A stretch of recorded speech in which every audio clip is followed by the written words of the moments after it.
52 del Reglamento de Concursos para la Selección y Nombramiento de Jueces y Fiscales, las entrevistas personales se vienen desarrollando en dos comisiones paralelamente.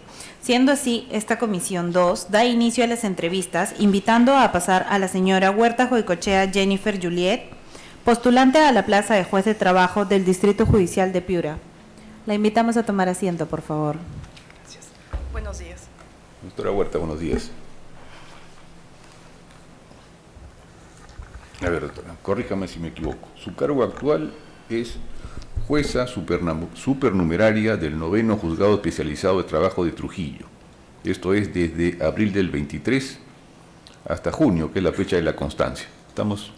Es correcto, estoy todavía ejerciendo el cargo, sin embargo tengo que acotar que por el periodo 5 de octubre del 2025 al 5 de enero del 2026 estuve designada como relatora en la segunda sala laboral, atendiendo a que con ocasión del concurso público de méritos que llevo a cabo a nivel nacional, en este caso nuestra Corte Superior de Justicia y la Libertad, gané la plaza de relatora. Entonces tuve que asumir por 3 meses, que es el periodo de prueba que exigía el servir. Luego ya he retornado al cargo como juez supernumerario. Y su experiencia en materia de trabajo se remonta hasta el año 16, 15, al año 15. Inicié en el 2015 en una designación de un juzgado de paz letrado general. Conocíamos materia civil, familia, procesos de menor cuantía, y luego a partir del 2016, abril del 2016, si no me equivoco, en un juzgado de paz letrado laboral hasta fines de ese año, y luego retorné a mi plaza de origen, que era asistente judicial en sala laboral, por espacio de medio año más o menos, hasta que en el 2017, mediados del 2017, me designaron como juez supernumeraria ya especializada en laboral en el juzgado transitorio de Virú. Y ya luego he continuado en otros juzgados también especializados laborales. O sea, hasta el año 25 usted se estaba desempeñando en Trujillo. ¿Y el cambio a Piura o la postulación a Piura a qué se debe? ¿Motivos familiares? En realidad son dos razones las que me motivaron a postular a Piura. La primera de ellas es un crecimiento profesional. Tengo en el cargo, cortando los meses que luego he regresado a mi cargo de origen, como juez especializado, un aproximado de 8 años ya. La titularidad para mí sería la concretización de un crecimiento profesional. Y la segunda razón es que mi familia vive en Piura. Vivíamos en Trujillo, somos de origen de Trujillo, sin embargo, las circunstancias personales y sociales han hecho que toda mi familia se mude a Piura, mi familia nuclear, mi madre, mi hermano. Entonces creo que eso es lo que también me motiva en una reunión de la unidad familiar. ¿Cuáles son las circunstancias sociales que han hecho que su familia se mude? Todos sabemos las circunstancias por las que atraviesa Trujillo. Todas las semanas se ven las noticias, atentados, extorsiones. ¿Y usted cree que Piura es más tranquilo? En general creo que el Perú vive una convulsión de tipo de delincuencial que no escapa a la realidad de solamente Trujillo. Creo que es a nivel nacional, sin embargo, creo que el estar cerca de tu unidad familiar hace que puedas afrontar cualquier tipo de esta naturaleza de la mejor manera.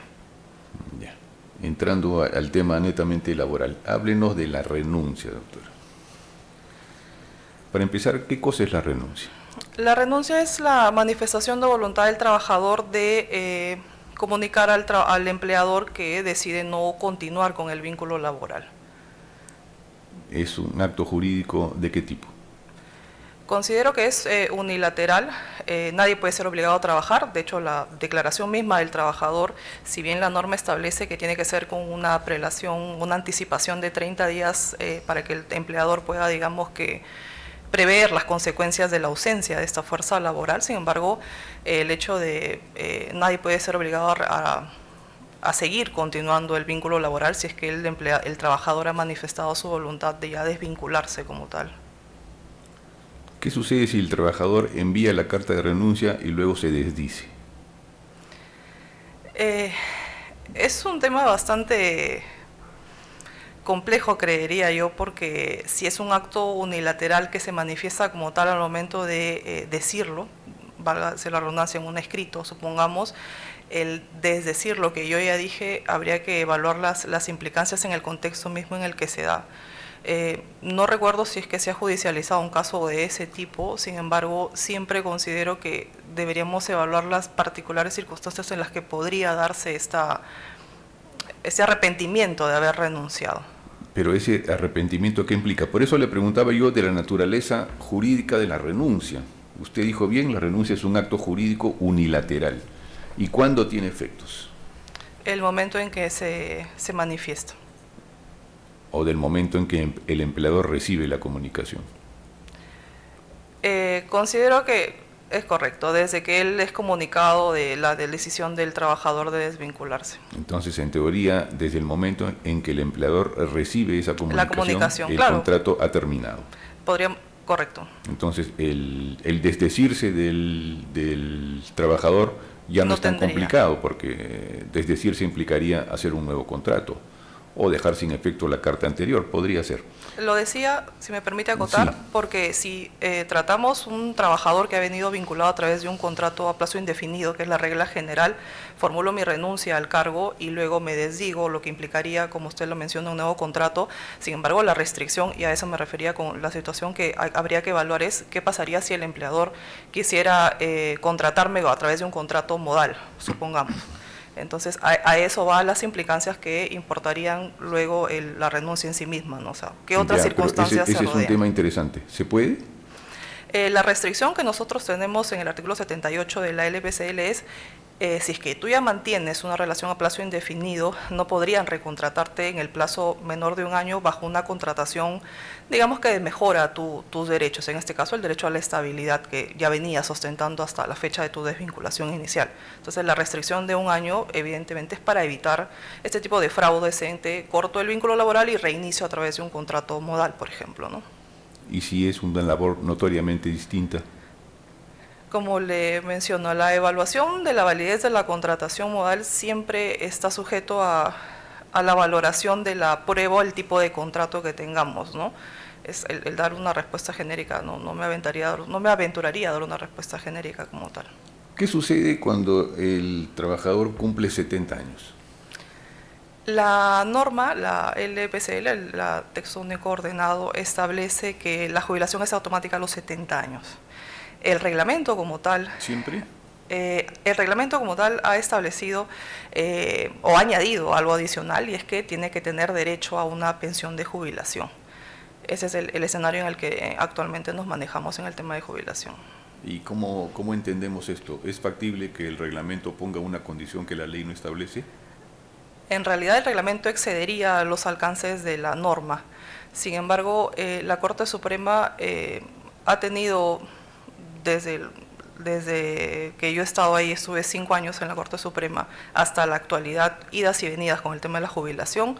Entiendo que actualmente la posición es, ya no suerte de doctrina jurisprudencial, el hecho de aceptar la jubilación siempre que tenga derecho a la pensión de jubilación como un tema garantista, entiendo, de la interpretación. Sí, lógico, protege de alguna manera al empleado, ¿cierto? ¿Qué sucede si el empleado que tiene derecho a jubilación cumple los 70 años y la empresa no dice nada?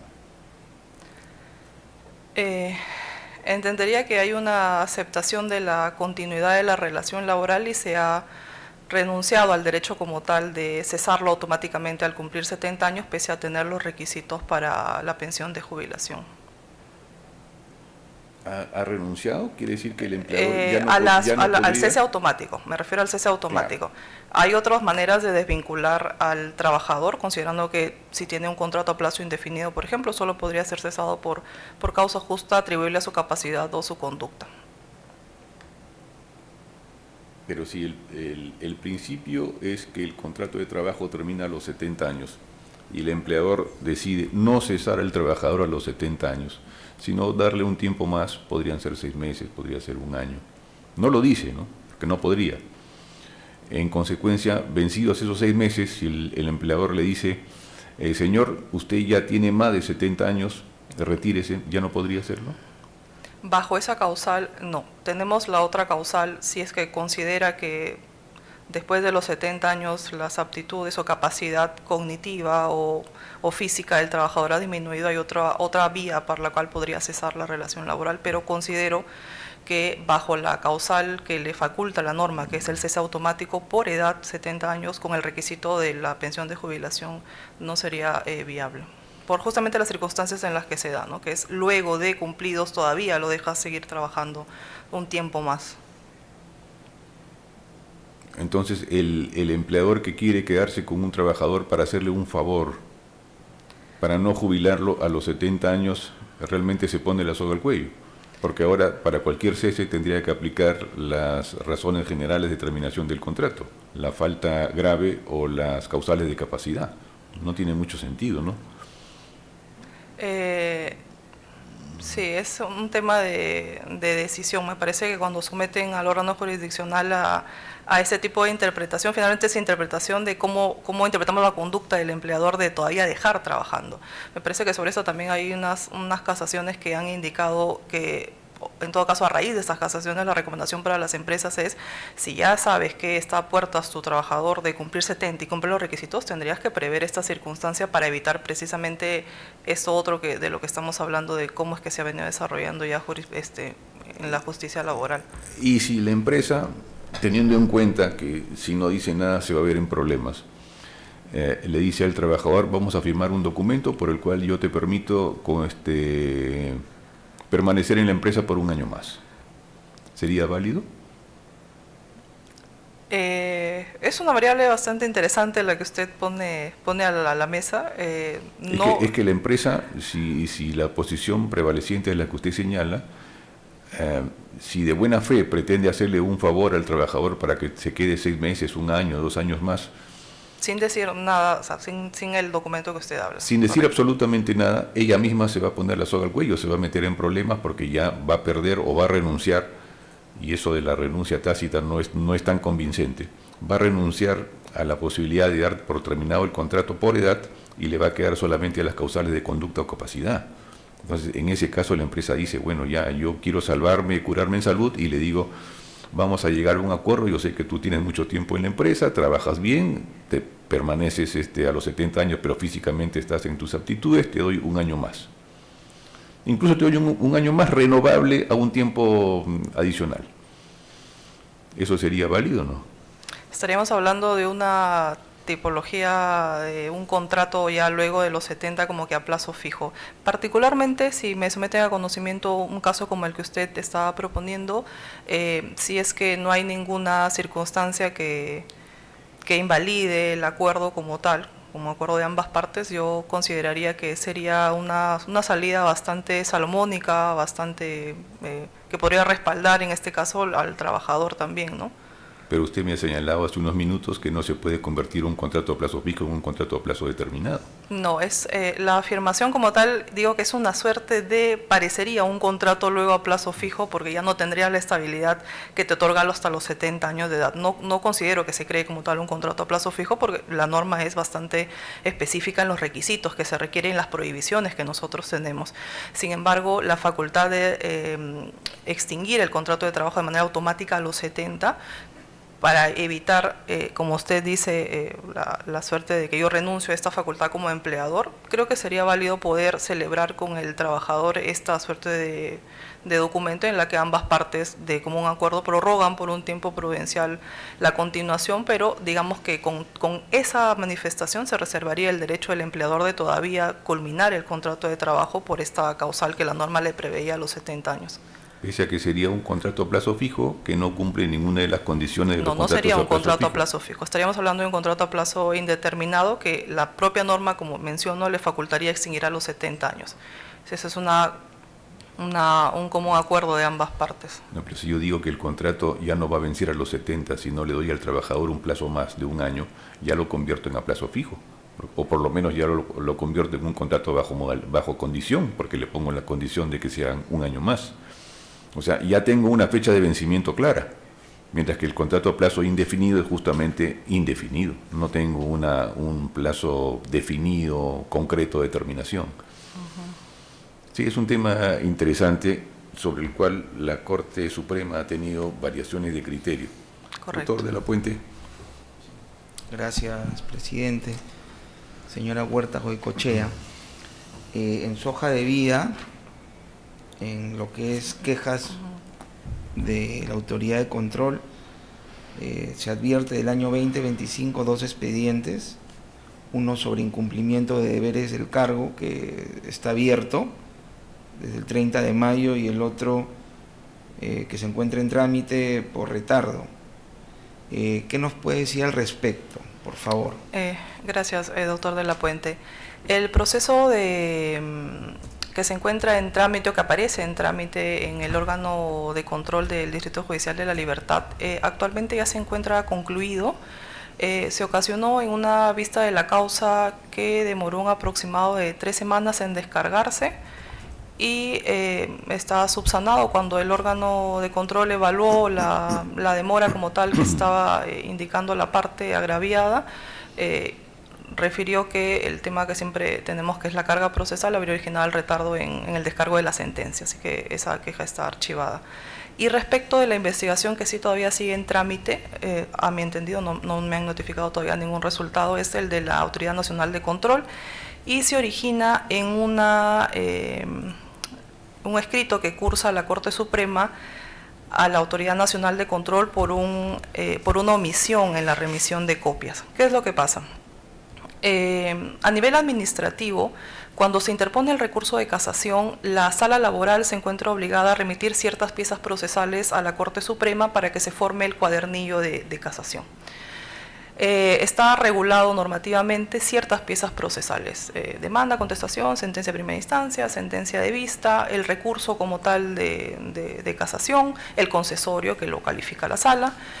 Sin embargo, en la práctica, la Corte Suprema, cuando evalúa nuevamente el recurso de casación, advierte en muchos casos que le faltan elementos para evaluar el recurso como tal. Entonces, ellos mismos ofician a los órganos jurisdiccionales para que manden las piezas procesales restantes. En ese iterín o en ese espacio de tiempo, el expediente ya no está en sala laboral, que es quien forma las piezas procesales para la sala suprema, sino el expediente ya está en juzgado laboral. Ese es el caso por el cual me inician el proceso disciplinario. La Corte Suprema oficia al juzgado laboral en octubre o septiembre del 2024. El secretario, por la carga que nosotros afrontamos en la etapa de ejecución, provee el escrito a inicios de diciembre. Yo firmo despacho, siempre firmo despacho el mismo día que me lo envían, firmo el decreto ordenando la remisión de copias, firmo el oficio y finalmente el secretario o el asistente de secretaría nunca envía las piezas procesales a la Corte Suprema. Este oficio de la Corte Suprema es reiterado en febrero del 2025 y yo vuelvo a firmar el decreto y advierto que no se envió. Y en ese momento se envía. Pero ya para esto, respecto al primer requerimiento, habían pasado septiembre, un aproximado de 5 meses. Entonces, ese retardo es el que cuestiona la Corte Suprema y por el cual inicia el proceso disciplinario la Autoridad Nacional de Control, por ese retardo en la emisión o la remisión de información, que básicamente y casi siempre tiene que ver con un tema de medios probatorios, lo cual es bastante curioso porque la casación no es una sede de instancia como tal en valoración de prueba. Sin embargo, esta situación de los requerimientos constantes es lo que origina justamente la instauración de este procedimiento disciplinario. ¿Y qué medidas ha adoptado en su despacho para que esto no vuelva a ocurrir? Porque así como lo comenta, parecería que es una cuestión baladí, una cuestión sencilla, pero en realidad es un procedimiento disciplinario en que me imagino a usted se le ha aperturado por falta de supervisión. Correcto. No, en modo alguno he querido dar a entender que este es un tema baladí o insignificante. De hecho, tengo que hacer una autocrítica respecto a esta situación, y es que hay una posibilidad de mejora a partir de esta constatación, que fue la primera en realidad en el Distrito Judicial, porque a partir de lo que me ocurre a mí o el proceso disciplinario, hemos establecido medidas correctivas, en principio la capacitación al personal de que esto es un tema bastante urgente cuando manden oficios. En mi reporte diario que hemos dado la orden que el secretario evalúa y ve oficios de la Suprema, son los primeros que se deben atender, porque precisamente estamos hablando de que hay espera en la evaluación de un recurso de casación. hay un mayor control, hemos establecido un seguimiento a través de un enlace Drive con los requerimientos que hace la Corte Suprema para cerciorarnos de que en efecto los oficios sean enviados. Así que considero que a partir de esta situación sí se nos ha permitido, y lo digo como autocrítica, ejercer un mayor control sobre el personal y también una mayor coordinación con el administrador del módulo laboral, que en el marco del sistema corporativo es el llamado, pues el primer llamado a fiscalizar, digamos, de manera directa al personal sin desligar al juez, que es la función principal también de ejercer control sobre su personal. Correcto, gracias. ¿Y qué nos puede comentar sobre la tercerización laboral, sobre todo en el distrito judicial en el que usted se encuentra? Ahí operan varias mineras, ¿no? Y me imagino que en el Valle también operan empresas agropecuarias, agroexportadoras. Entonces, allí como, en líneas generales, ¿no? ¿Cómo se maneja primero o qué es la tercerización laboral? ¿Cuáles son sus características? Y concretamente, ¿cómo se presenta la litigiosidad en los juzgados de trabajo respecto a esta materia, por favor? Sí, quisiera empezar definiendo la tercerización como una forma de subcontratación de servicios en los cuales una empresa, la empresa usuaria, delega a una empresa, vamos a llamarla contratista, o una empresa tercerizadora, la ejecución integral de una fase del proceso productivo. Estamos hablando de autonomía, de independencia económica, administrativa, funcional. La propia tercerizadora ejerce subordinación sobre su personal. La existencia, también se indica pluralidad de clientes para poder validar a una tercerizadora. Ahora, quiero hacer el recuento. Cuando estuve ejerciendo funciones como asistente judicial en la segunda sala laboral, cuando inicié mis labores en el Poder Judicial, que fue el 2009, cuando hablamos de tercerización eran casos muy puntuales, muy puntuales, que llegaban a judicializarse. Del 2009, que fue mis funciones como asistente judicial, a la fecha, estamos hablando de un incremento exponencial en la litigiosidad que acarrea la tercerización.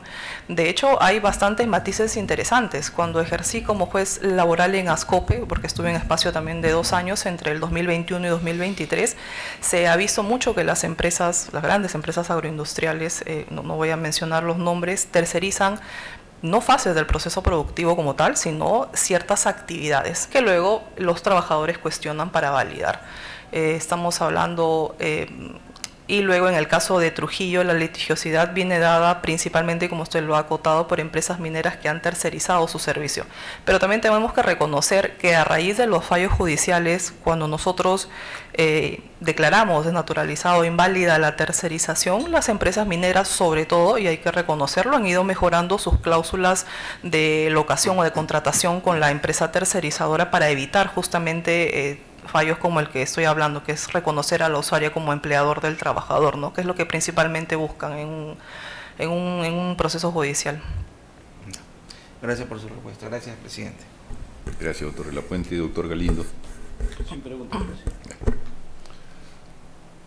Doctora, la entrevista ha concluido.